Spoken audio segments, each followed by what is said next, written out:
Bonjour et bienvenue, c'est Darius de DK Astronomie, la chaîne de l'astronomie pratique où on parle de la pratique de l'astronomie. Dans cette playlist dédiée à l'astrophotographie à l'APN, au cours des précédents épisodes, je vous ai montré comment faire les prises de vue et les traitements de la nébuleuse d'Orion, et on est arrivé à ce résultat-là.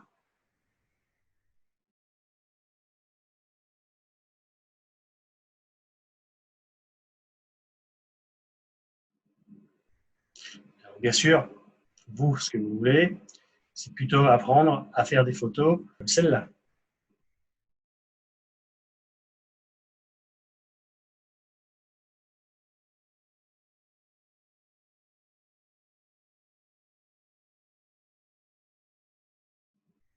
Celle-là.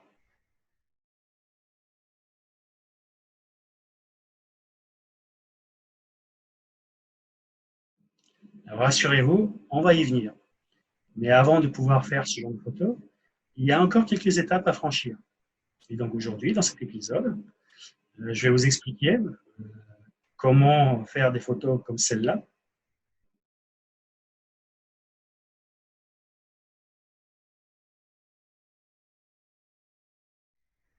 Mais avant, place au générique.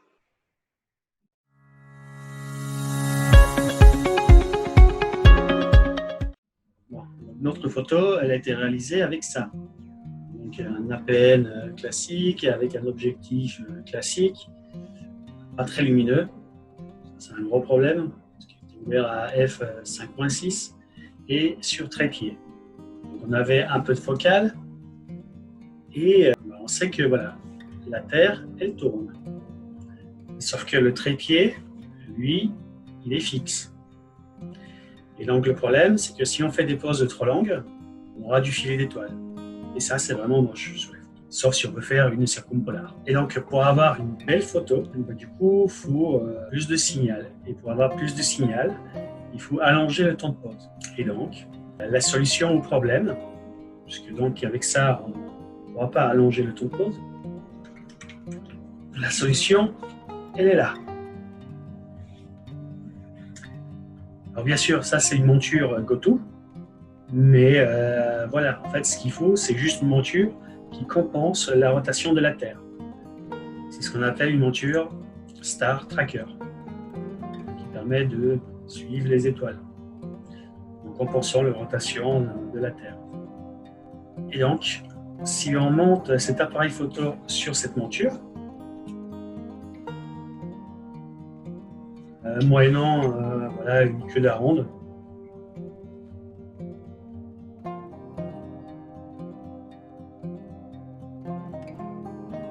et donc, grâce à la monture, ça c'est une monture GoTo, mais une monture motorisée, juste motorisée, ça marche aussi. Le GoTo, c'est juste du confort pour aller chercher les cibles dans le ciel. Mais voilà, ce qu'il faut, c'est juste compenser la rotation de la Terre. Et donc, on aura exactement la même image sur les capteurs pendant un temps de pause beaucoup plus long. Et ça nous permettra d'avoir beaucoup plus de signal et du coup le faire ressortir beaucoup plus facilement. Au passage, pour déclencher les photos, ne pas oublier l'intervallomètre qui nous permettra de déclencher nos séquences de prise de vue à distance sans toucher à l'appareil photo. Et donc, du coup, là encore, au moment où on va déclencher les prises de vue, si on fait sur l'appareil photo, on va avoir tout un tas de tremblements. Et avec ce système-là, on ne l'aura pas. Donc ça, c'est l'émetteur. Ça, c'est le récepteur qui se monte sur l'appareil photo. Et là, on aura une image bien meilleure. Ensuite, il faut utiliser un masque de Bahtinov qui permet de faire une mise au point beaucoup plus précise. Parce que quand on fait la mise au point en live view sur l'appareil photo, c'est très approximatif. Les étoiles sont minuscules et même aussi sur le fond de l'image, on a une mise au point qui est ce qu'elle est. Par contre, donc, avec un masque de Bahtinov, ça c'est pour mon Orion 80 ED, mais on trouve des masques voilà, plus petits adaptés aux appareils photo. Donc là, on pourra avoir une très bonne mise au point. Et donc, grâce à ça, on peut faire des photos comme celle-là.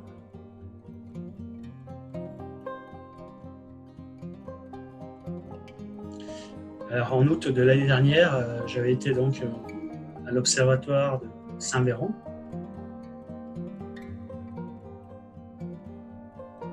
Au pic du Château Renard.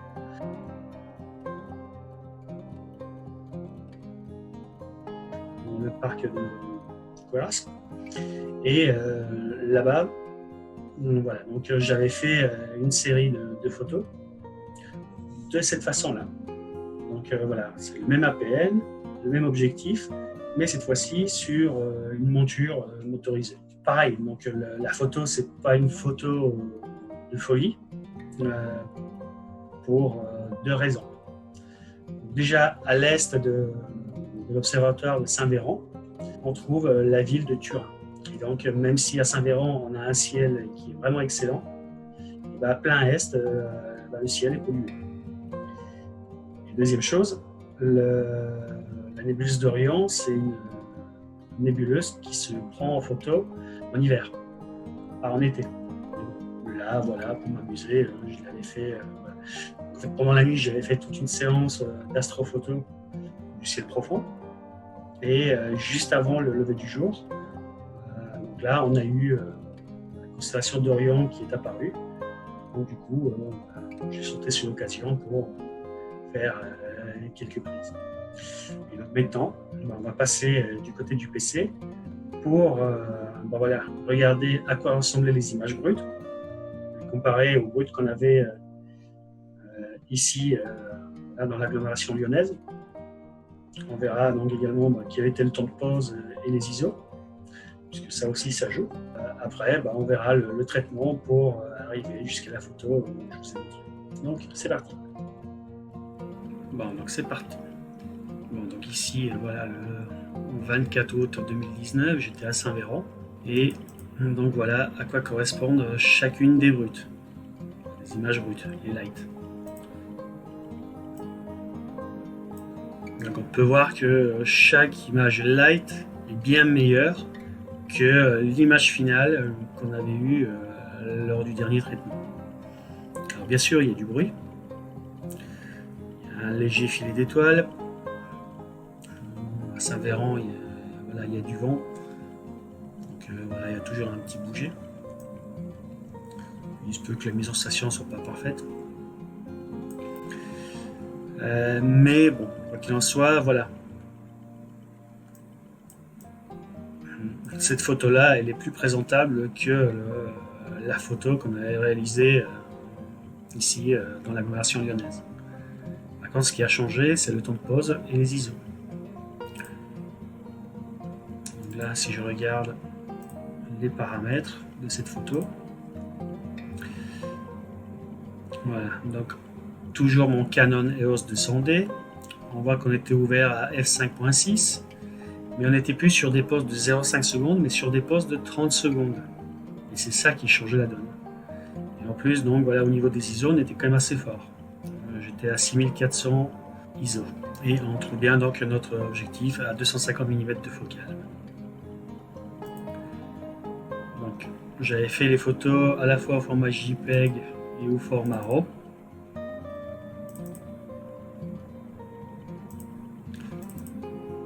C'est la même photo, sauf que donc la visionneuse de Windows, voilà, quand je la laisse, elle fait ça. Je ne sais pas pourquoi, mais à la base, c'est la même photo.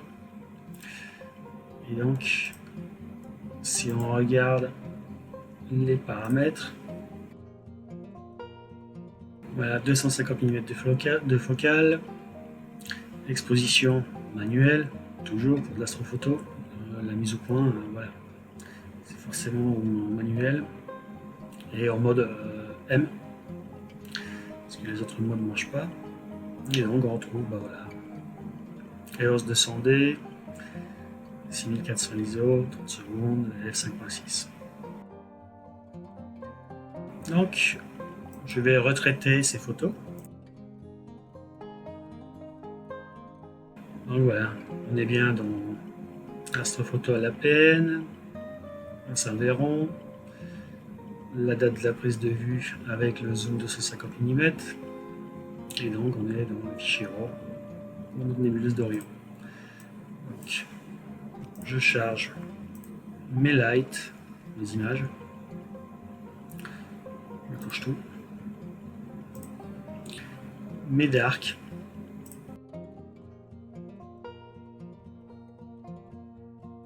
mes flats,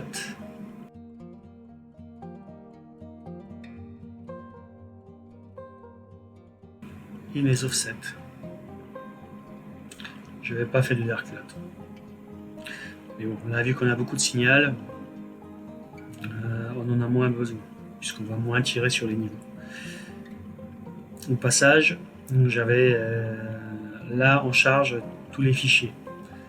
Donc ce qu'on peut faire, vu que j'avais déjà fait les traitements, j'avais déjà un master dark qui correspond à mes fichiers dark, j'avais déjà un master flat et j'avais déjà un master bias. Donc ce qu'on va faire, c'est je vide la liste de fichiers, je charge à nouveau mes images. Et pareil, je peux les charger depuis ouvrir une liste de fichiers. Donc je vais tout cocher et au lieu d'ouvrir donc tous les fichiers dark, et ben, je vais ouvrir le master dark. Comme ça le traitement ira beaucoup plus vite. Pour les flats, c'est pareil. Je vais prendre le master flat.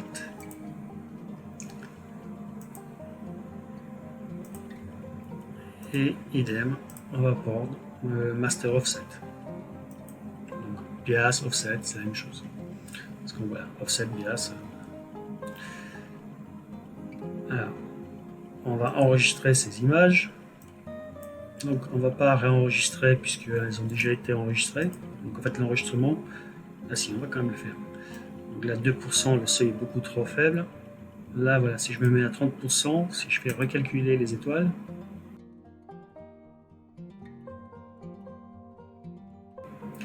voilà, donc en moyenne il trouve quand même 300 étoiles par photo. C'est pas mal, c'est largement suffisant.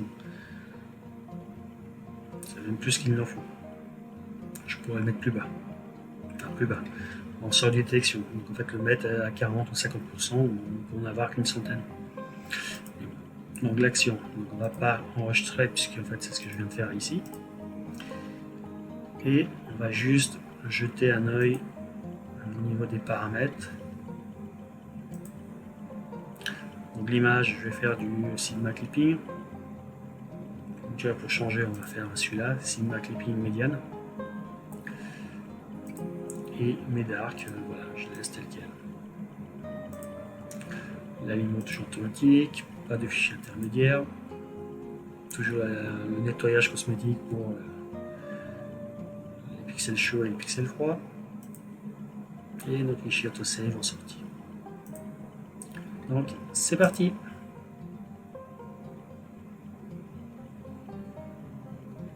Voilà, donc un petit récapitulatif de ce qu'il va faire. Donc là on est sur une demi-heure de pause,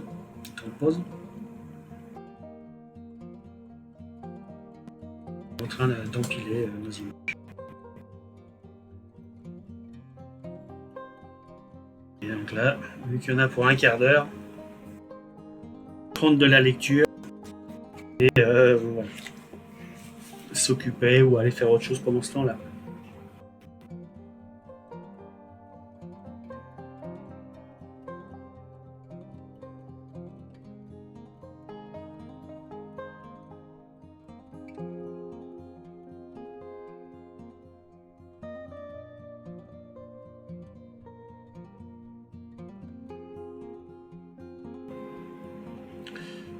Bon, voici notre image empilée. Voilà.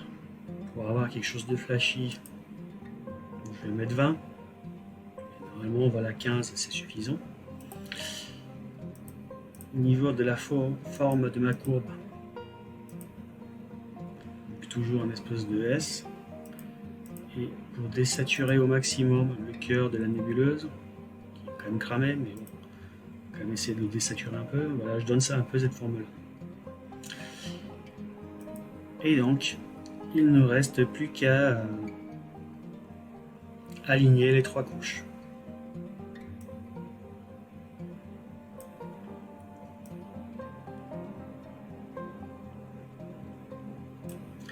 Alors, de ce côté-là, c'est les cendres, de ce côté-là, c'est les blancs. Le fond du ciel, il est noir. Il est de la même, voilà,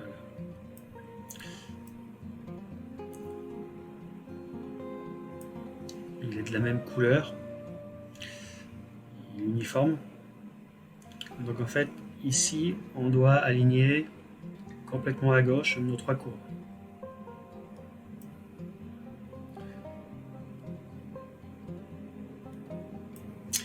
Voilà, nos 3 courbes sont alignées. Et donc, on n'a plus qu'à appliquer nos réglages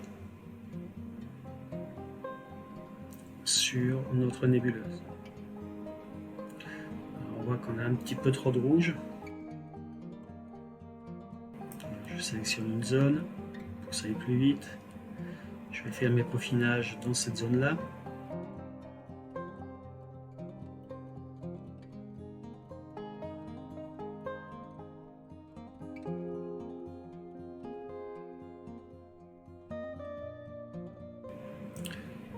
On va appliquer à la photo finale.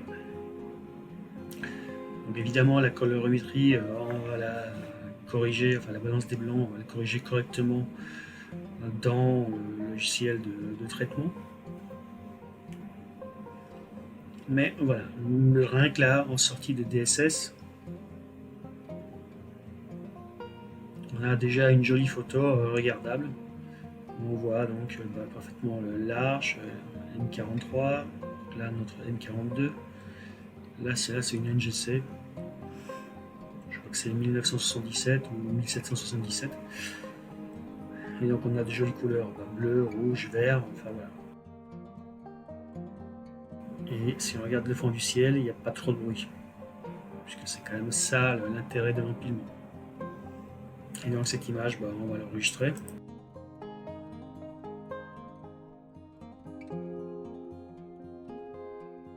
Et juste petite parenthèse, on n'est pas obligé d'enregistrer toute l'image. On peut très bien enregistrer juste la partie qui nous intéresse. Donc là, je fais un clic et un glisser-déposer pour définir ma zone. Et là, si je fais enregistrer sous 42B, on voit que l'enregistrement se fait plus vite.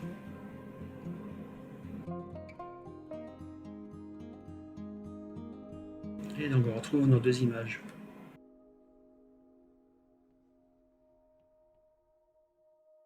Ça va, c'est correct.